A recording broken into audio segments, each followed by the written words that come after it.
Hola, ¿qué tal? Hoy en esta cápsula vamos a hablar acerca del ego. El ego es una parte de nuestra mente, un aspecto de nuestros modelos de pensamiento que nos crea muchas complicaciones. Y es importante que lo identifiquemos, nos familiaricemos con él para poder neutralizar el impacto negativo que generalmente tiene sobre nuestras vidas y sobre aquellos con quienes nos relacionamos. ¿Qué es el ego? Cuando nosotros somos pequeños, desde que nacemos, antes de aprender a hablar, antes de aprender a caminar, antes de aprender a todo aquello que a lo largo de la vida vamos adquiriendo como habilidades y conocimientos, nos podemos percatar con nuestra mente incipiente que ciertas conductas nuestras reciben aprobación y otras reciben rechazo. Y podemos ver cómo ante nuestro llanto a veces podemos recibir biberón, seno materno, el pecho, o podemos recibir a lo mejor gritos. Nos damos cuenta que cuando decimos al decir mamá o papá, nos festejan, o cuando hacemos ojitos, o cuando hacemos pequeñas gracias que estamos aprendiendo, recibimos aprobación, y ante otras cosas recibimos rechazo.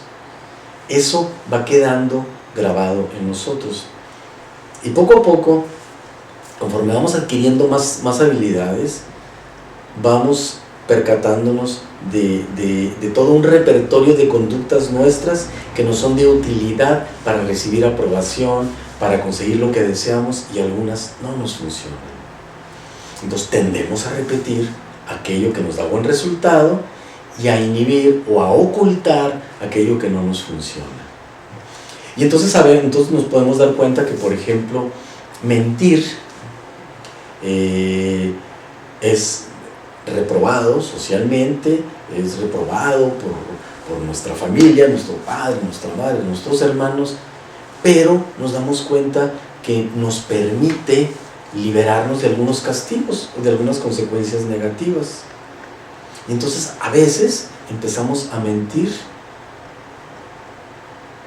pero aparentando que somos honestos. Se nos enseña, por ejemplo, que es una virtud el compartir. Y cuando uno es niño, uno es muy egocéntrico, uno no quiere desprenderse ni compartir sus cosas por el nivel de desarrollo en el que se encuentra uno. Los niños no quieren compartir sus juguetes, y entonces nos dice, préstale a tu hermanito, préstale a tu primo, préstale a X, no seas egoísta. No seas mal niño, no seas mala niña. Y nosotros sentimos que no tenemos por qué compartir, pero lo empezamos a hacer y vemos que recibimos aprobación. Entonces, mira mami, yo no soy egoísta, mira, yo sí le presto mis juguetes, mira mami, yo sí comparto mi muñeca, aunque sentimos el deseo de no hacerlo. Es decir, vamos aprendiendo a simular, vamos aprendiendo a expresar, a representar roles para el consumo de los demás. Yo sí me lavé las manos, mami, ahora sí ya puedo comer. Mira, no como mi hermano que es bien cochino, ¿verdad, mami? O sea, tratamos de generar en los demás una imagen de nosotros que nos lleve a recibir, que nos permita recibir aprobación o favores cuando queremos que se nos den ciertas cosas. Bien, conforme va pasando el tiempo, estas conductas se van volviendo cada vez más sofisticadas y vamos encontrando cada vez estrategias más complejas para engañar a los demás, para simular lo que los demás quieren ver de nosotros. Y es así como vamos consiguiendo aprobación, aprecio, favores, apoyos.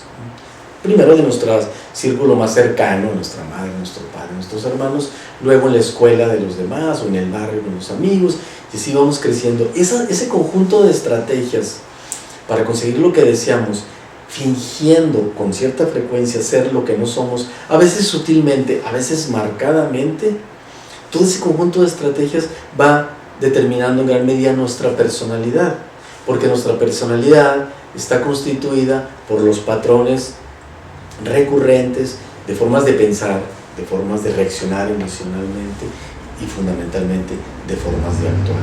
Es decir, nuestra personalidad está matizada de manera muy significativa por todas aquellas estrategias, todas aquellas artimañas o trucos o conductas habituales que en el fondo sabemos que son simulación. Pero a base de tanto representar esos roles, esos rituales, esas conductas, esas actitudes para sostener esa imagen, esa falsa imagen de nosotros, pasa algo bien importante que va a marcar nuestra vida. Terminamos creyéndonos que somos así. Es decir, lo que empieza a ser un engaño hacia los demás termina convirtiéndose en un autoengaño. Luego nos molesta mucho que los otros no nos la crean cuando nos evidencian. Bien, este conjunto de estrategias, este falso yo, es el ego. Eso es el ego. Y como el ego surge de la simulación, la esencia misma del ego es el miedo. El miedo a ser descubierto, el miedo al rechazo, el miedo a la descalificación, el miedo al fracaso, y de ahí se derivan toda una serie de miedos: el miedo a la soledad, el miedo al desamor, el miedo al amor para evitar fracasar, todo un conjunto de miedos. Y entonces, para evitar que eso que tememos se dé, es decir, para seguir obteniendo la aprobación, la aceptación, el amor, el reconocimiento, los favores, los apoyos, todo esto que desde bebés empezamos a buscar, pero ya de más adultos, para seguir reconociendo todo esto, estamos tratando de ejercer control. Es decir, nuestra mente está constantemente escaneando la realidad, lo que pasa con los demás, lo que pasa con nosotros, las circunstancias, para tratar de tomar medidas correctivas o preventivas y evitar que se dé las situaciones que asumimos nos van a generar dolor. Es decir, el ego busca evitar el dolor y busca obtener el placer. El problema es que es difícil, es imposible ir por la vida sin experimentar dolor. ¿Quién puede pasar por la vida sin sentir dolor? El dolor de las pérdidas, el dolor de los fracasos, el dolor del desamor. Pero hay una diferencia entre el dolor comprensible, el dolor que algunos llaman limpio, es decir, inevitable, a el dolor que pudiéramos llamar sucio o que algunos llaman sufrimiento, el dolor evitable, el que nos generamos por no aceptar el dolor. Es decir, si yo pierdo mi trabajo, me duele, pero si me niego a aceptar que perdí el trabajo, me genero un dolor extra. Bueno, y que ese dolor extra puede ser más intenso y más duradero. Si perdí una relación, me duele. Pero si me aferro a que eso no debió haber sucedido y me obstino a que esa relación debe de seguir, me genera un sufrimiento extra, que ese sí es improductivo y no me lo está generando la pérdida, sino mis pensamientos, que vienen ¿de dónde? Del ego, porque el ego no quiere el dolor, quiere el placer. Pero hay un gran problema con el placer, que el placer es de corta duración, el placer difícilmente dura mucho, es efímero y pide más. Quiere, esto me resultó placentero, alguien me piropeó, alguien me dijo qué inteligente eres, alguien me dijo qué buena persona eres, qué simpático, alguien me dijo gracias, qué noble eres, o tomé algo que me hizo sentir bien, alcohol, drogas, quiero más, más. Entonces el placer es adictivo y cada vez necesitamos dosis mayores para sentirnos medianamente bien en ese estado de bienestar transitorio, pasajero. Pero aquí hay un problema, que este placer no nos da paz. Ese es el gran problema del ego. El ego no busca la paz, el ego busca el placer y huye al dolor. Es por eso que cuando nos dejamos llevar por el ego, tendemos a relacionarnos de manera adictiva, obstinada, apegada a las cosas, a las relaciones, a las circunstancias, al autoconcepto, a la opinión de los demás. Y entonces, para poder mantener esa imagen, para que nuestro ego siga recibiendo toda esa aprobación que desea, entonces tendemos, decía, a querer controlar las circunstancias, a querer controlar a las personas, pero eso no es posible. No podemos controlar a las personas. Podemos ejercer control sobre algunas cosas, tal vez.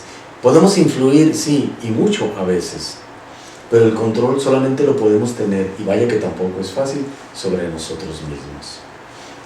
Pero el ego no conoce esas limitaciones, es obstinado. El ego es miedoso, es aferrado, es rígido. Repito, no le gusta el dolor. Y algo fundamental, no le gustan los cambios. Al ego no le gustan los cambios. Al ego no estamos hablando de un espíritu que nos poseyó, estamos hablando de una parte de nuestra mente. Pero esa parte de nuestra mente no es lo que realmente somos.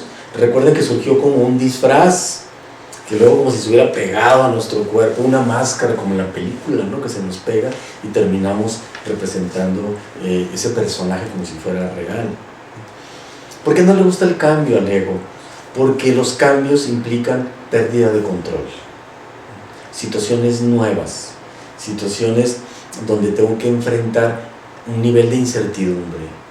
Y entonces el ego rehúye a cambiar. Es por eso que el ego se maneja bajo la lógica, más vale malo por conocido que bueno por conocer. Y entonces nos estancamos, nos volvemos rutinarios, predecibles, y entonces nuestra vida se vuelve chata, aburrida, y aún cuando estemos viviendo una situación dolorosa, fíjense, esto es importante para la lógica absurda del ego. Estoy viviendo una situación que me duele, entonces pareciera que el ego no quiere el dolor, entonces buscaría el placer. Entonces, es decir, salir de esa situación. Pero el ego dice, ok, esto me duele, pero este dolor ya lo conozco. Si intento salir de él, puedo caer en una situación de mayor dolor y yo no quiero sufrir más, así que me quedo con este dolor. Es por eso que cuando queremos hacer cambios que implican renunciar a lo conocido, a lo seguro, aunque eso conocido y eso seguro no sea bueno. Y estoy hablando de relaciones, estoy hablando a lo mejor de trabajo, estoy hablando a lo mejor de posesiones, hábitos de manera fundamental. El ego se resiste, nos sabotea. ¿Cómo el ego suele defenderse? Mandándonos ansiedad. Así que quieres cambiar, así que quieres que cambie. Entonces nos manda ansiedad. Y empezamos a sentir la ansiedad, que es uno de los estados emocionales más desesperantes, más dañinos, porque es fisiológicamente muy molesto. Puede ser respiración superficial agitada que nos puede llevar a crisis de ansiedad, inclusive sofocamientos, puede ser una sensación de que algo malo va a pasar, puede ser un estado de nerviosismo, puede ser estómago pegado y problemas digestivos, trastornos del sueño, trastornos digestivos, dificultad para concentrarnos, insomnio. Es todo un tema la ansiedad que cuando tengamos oportunidad de tratarlo más adelante. Entonces nos manda esa dosis de ansiedad el ego, y entonces nosotros decimos, no, pues esto se está poniendo más feo, mejor regresamos a nuestra zona de confort. Y es zona de confort no porque sea necesariamente de bienestar, sino porque es conocida. Entonces, ¿qué hacer? ¿Qué hacer? Esto es bien importante. Primero, identificar cómo funciona el ego en nosotros. El ego se nutre del diálogo interno. Sin diálogo interno no hay ego. El ego se alimenta de este palabrerío que traemos en nuestra mente desde que nos despertamos hasta que dormimos. Está constantemente juzgando, valorando, discerniendo, descalificando. Entonces, es importante que tomemos distancia de ese diálogo interno y que no le creamos tanto, que no le demos tanto peso, que nos demos cuenta que nuestro pensamiento, nuestro ego, a través del diálogo interno, está llevándonos por un camino que no nos funciona.